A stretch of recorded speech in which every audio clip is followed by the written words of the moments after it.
আসসালামু আলাইকুম। কেমন আছেন সবাই? আমি আলহামদুলিল্লাহ বেশ ভালো আছি। আমরা এসেছি আমার খালামণির বাড়িতে।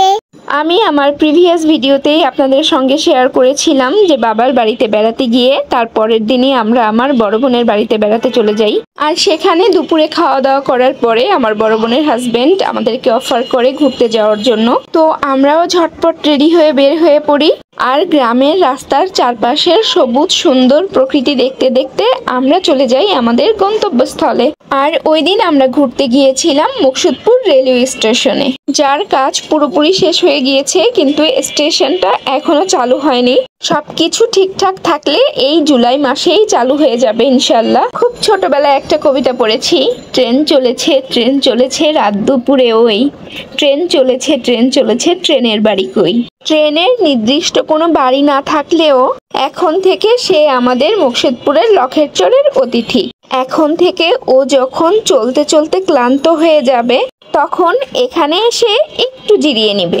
আর এই সুযোগে আমরা খুব দ্রুত ঢাকা থেকে বাড়ি চলে আসতে পারবো, যেহেতু আমরা গ্যান্ডারিয়াতে থাকি। আর গ্যান্ডারিয়া স্টেশন থেকে যদি আমরা ট্রেনে উঠি তাহলে মুকসুদপুর স্টেশনে আসতে আসতে আমাদের সর্বোচ্চ 1 থেকে 1.5 ঘন্টা সময় লাগবে। গাড়িতেও যে খুব বেশি সময় লাগে তা না, তবে ট্রেন জার্নির অনুভূতিটা একটু অন্যরকম। আমার জীবনে অন্যতম ওইভাবে ট্রেন জার্নির তেমন কোনো এক্সপিরিয়েন্স নাই। ছোটখাটো একটা এক্সপিরিয়েন্স আছে, তাও অনেক জঘন্য।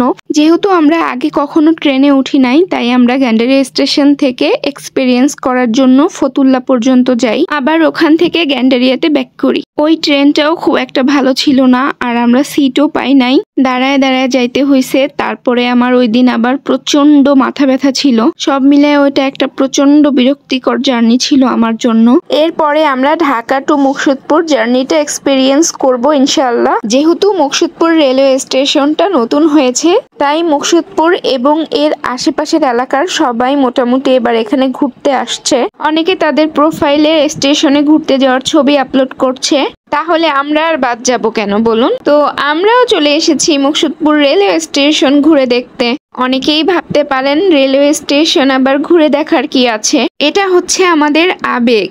আমাদের একটা আবেগ হচ্ছে মাওয়া এক্সপ্রেসওয়ে, একটা হচ্ছে রেলওয়ে স্টেশন, আর আমাদের সর্বোচ্চ আবেগ হচ্ছে পদ্মা সেতু। এগুলোর সাথে যে আমাদের দক্ষিণাঞ্চলের মানুষের কত কথা, কত স্মৃতি জড়িত, সেগুলো আর আজকে নাই বললাম। আমাদের প্রাণের কথাগুলো প্রাণে গাথা থাকুক, আর সেই সাথে অব্যাহত থাকুক মাননীয় প্রধানমন্ত্রীর এই উন্নয়নের ধারা। মাননীয় প্রধানমন্ত্রীকে অনেক অনেক ধন্যবাদ আমাদের এই যাত্রাকে সহজ, সুগম এবং সুন্দর করে তোলার জন্য। তার সুস্থতা এবং দীর্ঘায়ু কামনা করছি, যেন তিনি এই উন্নয়নের ধারাকে অব্যাহত রাখতে পারেন। আর এদিকে আমরা দেখেন এসেছিলাম সবাই একসাথে, আর এখানে এসে সবাই কেমন এলোমেলো আলাদা হয়ে গেছি। তারপর আমরা সবাই একসাথে হয়ে আইসক্রিম খেলাম, ওখানে কিছু পিকচার্স তুললাম, আর ভাইয়ার কাছ থেকে এই স্টেশন সম্পর্কে কিছু অজানা তথ্য জেনে নিলাম।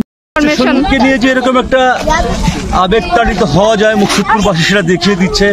সত্যিকার অর্থে যারা উত্তরবঙ্গের লোক কিংবা যারা ভারতবর্ষ ভ্রমণ করি, আমরা রেল লাইন নিয়ে অতটা আগ্রহ নেই, কিন্তু দক্ষিণবঙ্গের লোক হিসেবে কিংবা গোপালগঞ্জ জেলায় এই প্রথম বঙ্গবন্ধু শেখ হাসিনা যে কাজটি করে দেখিয়েছেন, সত্যিকার অর্থে দেশের মানুষের সবাই এখন আবেগপ্রবণ।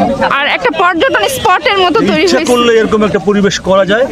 আর আজকে ভাঙ্গা হয়ে মুকসুদপুরে যত মানুষের সমাগম চলে যাবে কলকাতায়। আজকে স্থানীয় মানুষ এই রেল লাইনকে একটা টুরিস্ট পয়েন্ট হিসেবে অবসর সময়টা কাটানোর জন্য বিকালবেলা চলে আসে। ধন্যবাদ মাননীয় প্রধানমন্ত্রীকে, এই উন্নয়ন অব্যাহত থাকুক। ধন্যবাদ আপনাকে। আমরা অনেক অজানা কিছু বিষয় জেনে নিলাম। সো এটাই ছিল মুকসুদপুর রেলওয়ে স্টেশনে আমাদের সুন্দর একটা বিকাল ভ্রমণ। ঘোরাঘুরির মধ্য দিয়ে বাচ্চারাও স্টেশন সম্পর্কে নানান রকম তথ্য জানতে পারলো। আজকের ভিডিও এখানেই শেষ করছি। কথা হবে পরের কোনো ভিডিওতে। সবাই ভালো থাকবেন, and stay with children, feel like heaven. আল্লাহ হাফেজ।